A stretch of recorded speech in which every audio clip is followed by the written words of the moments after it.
আমি জুই, বাংলাদেশ ঢাকাতে আছি। আমার যে কোনো আনন্যাচারাল ডেথের জন্য দায়ী থাকবে একমাত্র ব্রিটিশ বাস্টার্ড ব্রিটিশ। কারণ আমি লং টাইম ধরে ব্রিটিশ বিরোধী আন্দোলন করছি বাংলাদেশে, আমি একা। আমার সমগ্র বাংলাদেশবাসী ব্রিটিশদের গোলামি স্বীকার করে নিয়েছে, শুধু আমি ব্রিটিশ বাস্টার্ডদের গোলামি অ্যাকসেপ্ট করছি না।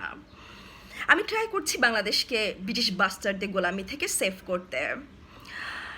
এই জন্য আমার লাইফটা বাংলাদেশে 100% রিস্ক, কারণ আমি একা ব্রিটিশ বিরোধী আন্দোলন করছি। 15 বছর বাংলাদেশ আওয়ামী লীগ ক্ষমতায় ছিল।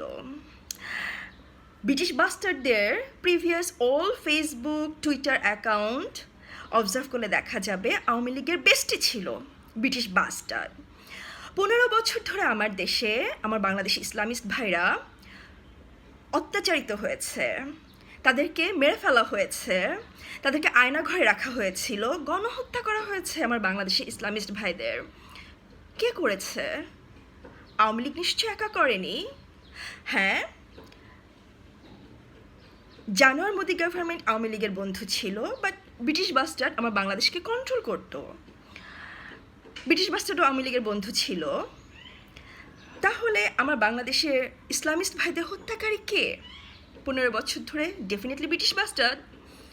জানোয়ার মোদি গভর্নমেন্টও ছিল, আওয়ামী লীগ খুনিরাও ছিল। তিনজন মিলেই 15 বছর ধরে আমার বাংলাদেশে আনলিমিটেড বাংলাদেশি ইসলামিস্ট ভাইদেরকে হত্যা করেছে, গুম করেছে। আমার বাংলাদেশি ইসলামিস্ট ভাইদেরকে 15 বছর ধরে আয়নাঘরে বন্দি করে রাখা হয়েছিল।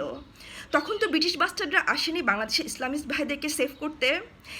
এখন যখন বাংলাদেশ আওয়ামী লীগের সাথে গাদ্দারি করেছে ব্রিটিশ বাস্টার্ড, এরপর বাংলাদেশ ইসলামিস্ট দলকে তাদের বন্ধু বানায় বসে আছে বাংলাদেশটাকে দখল করার জন্য। আবার তারেক রহমান, যে 10 বছরের বেশি ধরে ইউকেতে আছে, সে কখনো বাংলাদেশির না, সে কখনো বিএনপির কেউ না, সে ব্রিটিশ বাস্টারদের টপার সিক্রেট এজেন্ট হয়ে বসে আছে, ঠিক আছে, ইউকেতে।